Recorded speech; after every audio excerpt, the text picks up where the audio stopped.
ایک حدیث کے اندر آتا ہے کہ ایک شخص نے نبی علیہ السلام کے سامنے بات کی، ایک صحابی نے، یا رسول اللہ صلی اللہ علیہ وسلم مجھے اپنے گھر والوں کے اوپر شبہ ہے، بڑا شک میں مبتلا رہتا ہوں اور اس وجہ سے بڑی پریشانی ہے، کوئی حل بتائیے۔ تو نبی علیہ الصلوۃ والسلام نے ارشاد فرمایا، تم لوگوں کی عورتوں کے ساتھ پرہیزگاری کا معاملہ کرو، لوگ تمہاری عورتوں کے ساتھ پرہیزگاری کا معاملہ کریں گے۔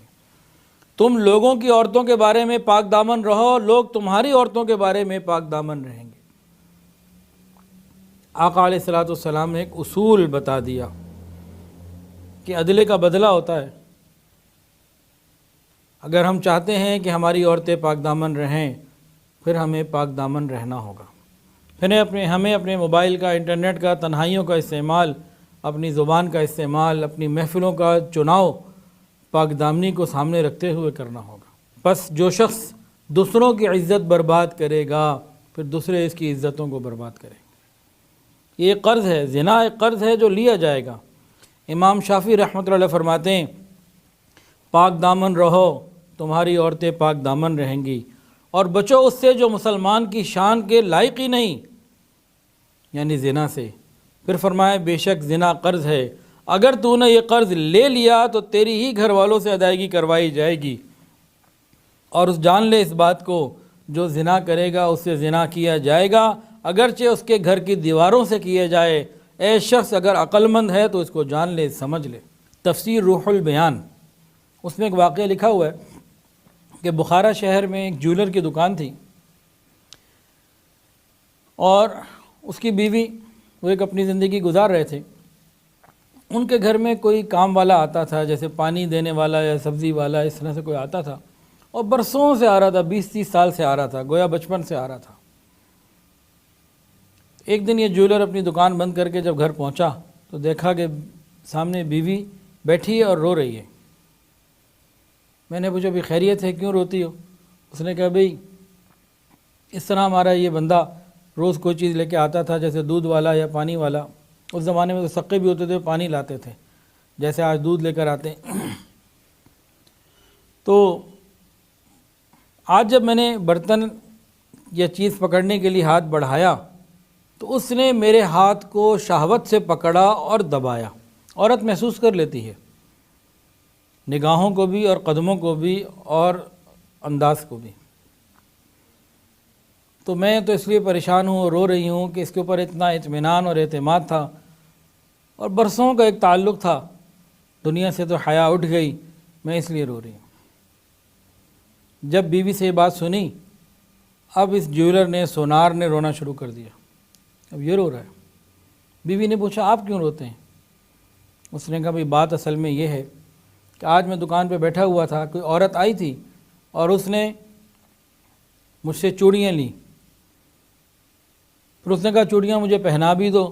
جب میں نے اسے پہنائیں تو میں نے شہوت کے نیت کے ساتھ اس کے ہاتھوں کو دبایا، میں نے وہاں غیر محرم کو دبایا شہوت کے ساتھ، یہاں میرے ساتھ یہ معاملہ ہو گیا۔ پھر اس جولر نے فوری طور پر توبہ ہوا، توبہ طائب کی، اللہ سے خوب معافیاں مانگی رو رو کے۔ پھر اگلے دن کیا ہوا؟ اگلے دن صبح جولر گیا اپنی دکان پہ، رات کو جب واپس لوٹا تو بیوی کہہ رہی تھی کہ آج وہ آیا تھا اور بہت معافیاں مانگ کے گیا ہے، اور کہ جی بس شیطان میرے اوپر سوار ہو گیا تھا، غلطی ہو گئی، بس آپ مجھے اللہ کے لیے معاف کر دیں، بہت شرمندہ ہوں۔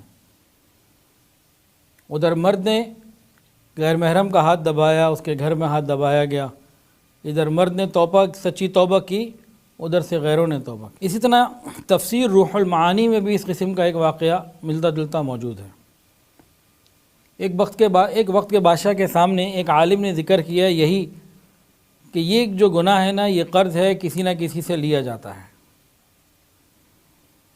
اس نے کہا، اچھا میں اس کو چیک کرتا ہوں۔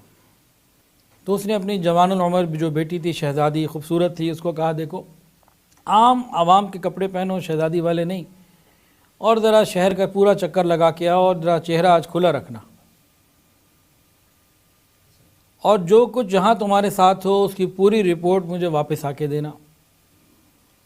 بیٹی نے باپ کی بات مانی اور شہزادی نے عام کپڑے پہنے اور چل پڑی۔ سارے شہر کا چکر لگا کے جب محل میں داخل ہوئی تو کہیں بھی اس کے ساتھ کوئی حادثہ نہ ہوا، کوئی مسئلہ نہ آیا۔ محل میں جب داخل ہوئی اپنے کمرے میں جانے کا سوچ ہی رہی تھی کہ محل کے اندر سے کوئی خادم دوڑتا ہوا آیا اور اس نے اس کو محل کی ملازمہ ہی سمجھا اور قریب ہو کے اس کے گلے لگا، اس کو ایک بوسہ دیا اور فوراً کہیں بھاگ گیا۔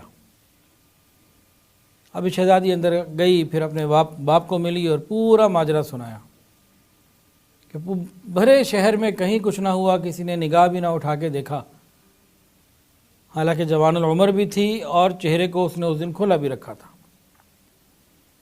اور گھر میں یہ معاملہ ہوا۔ اب بادشاہ رو پڑا۔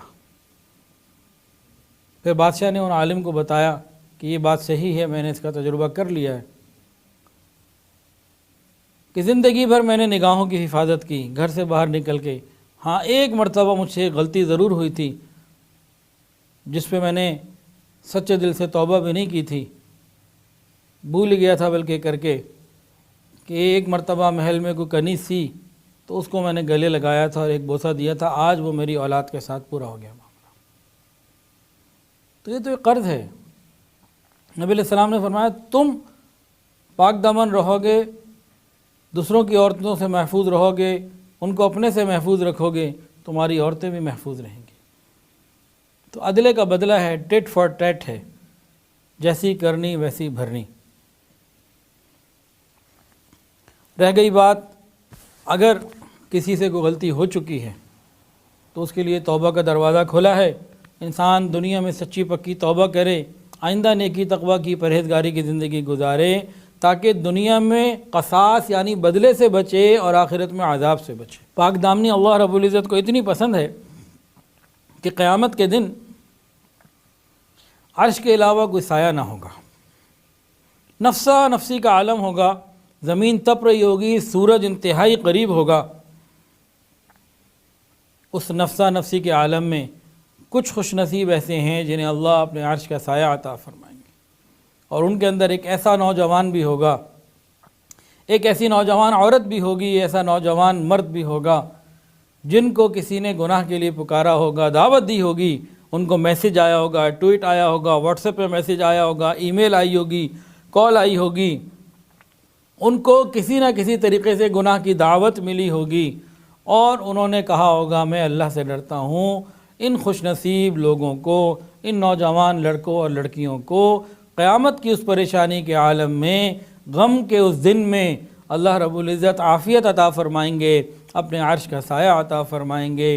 دنیا پریشان ہوگی، یہ عرش کے سائے کے نیچے پرسکون ہوں گے، مطمئن ہوں گے، سرور کے عالم میں ہوں گے، صرف پاک دامنی کی بنیاد کے اوپر۔ پھر پاک دامنی والے کے لیے جنت کی گارنٹی نبی علیہ السلام نے لی۔ کوئی پاک دامن مرد ہو یا پاک دامن عورت، رسول اللہ صلی اللہ علیہ وسلم جنت کی ضمانت دیتے ہیں۔ فرمایا جو مجھے اپنی رانوں کے درمیان کی چیز اور اپنے جبڑوں کے درمیان کی چیز یعنی زبان اور شرمگاہ کی حفاظت کی ضمانت دے، میں محمد صلی اللہ علیہ وسلم اسے جنت کی ضمانت دیتا ہوں۔ ویڈیو کے نیچے سبسکرائب کے بٹن پہ کلک کریں، بیل کے آئیکن پہ کلک کیجئے تاکہ ہر نئی ویڈیو کی نوٹیفیکیشن آپ کو مل جائے۔